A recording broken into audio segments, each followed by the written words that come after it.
రాయచోటిలో ఉపాధ్యాయుడిపై విద్యార్థులు దాడి చేసి చంపడం దురదృష్టకరమని ఉపాధ్యాయ ఎమ్మెల్సీ పర్వతరెడ్డి చంద్రశేఖర్ రెడ్డి అన్నారు.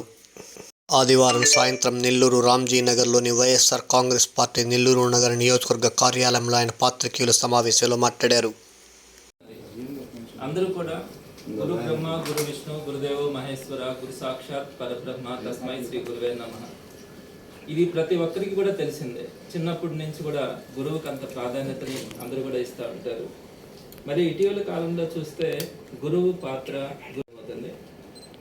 గత వారంలో రాయచోటిలో కొత్తపల్లె గ్రామంలో జిల్లా పరిషత్ పాఠశాలలో హజాజ్ అహ్మద్ అనే వ్యక్తిని విద్యార్థులందరూ కూడా కొట్టి చంపేశారు స్కూల్లో. ఇలాంటి ఘటనను మనము ఆంధ్ర రాష్ట్రంలోనే కాదు మరి ఎక్కడా కూడా చూసుండం. ఒక స్కూల్లో పట్టపగలు విద్యార్థులందరూ కూడా ఇలాంటి దాడి చేసి దానికి సంబంధించి ప్రభుత్వం కానీ ఎక్కడా కూడా సరైనటువంటి స్పందన లేదు. ఆ కుటుంబాన్ని ఓదార్చడం కానీ ఆ కుటుంబంలో ఉన్నటువంటి వారి సతీమణికి ఏదైనా ఒక భరోసాను కల్పించేలాగా ఎక్కడా కూడా ప్రభుత్వం నుంచి ఒక చిన్న సాయం కూడా కనిపించలేదు. ఇది అత్యంత దురదృష్టకరం. మొట్టమొదటిగా ఆయన మృతికి నేను సంతాపాన్ని తెలియజేస్తూ వారి కుటుంబానికి ఆ మనోధైర్యం ఇవ్వాలని భగవంతుని ప్రార్థిస్తూ ఉన్నాను.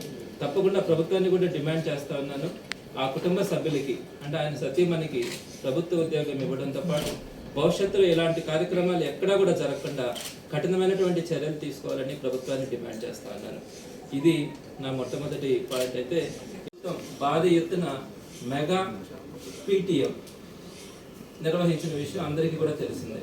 ప్రభుత్వ పాఠశాలలన్నింటిలో కూడా పేరెంట్ టీచర్ మీటింగ్స్ని నిన్న మెగా పేరెంట్ టీచర్ మీటింగ్స్ని కండక్ట్ చేసింది.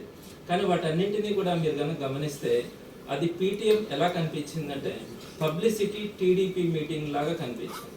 అసలు గతంలో కూడా ఎప్పుడు కూడా ఈ పేరెంట్ టీచర్ మీటింగ్స్ జరుగుతూ ఉన్నాయి. ప్రతి 2 నెలలకు ఒకసారి ప్రభుత్వం 2 సార్లైనా కూడా తప్పనిసరిగా పేరెంట్ టీచర్ మీటింగ్స్ పెట్టేవాళ్ళు.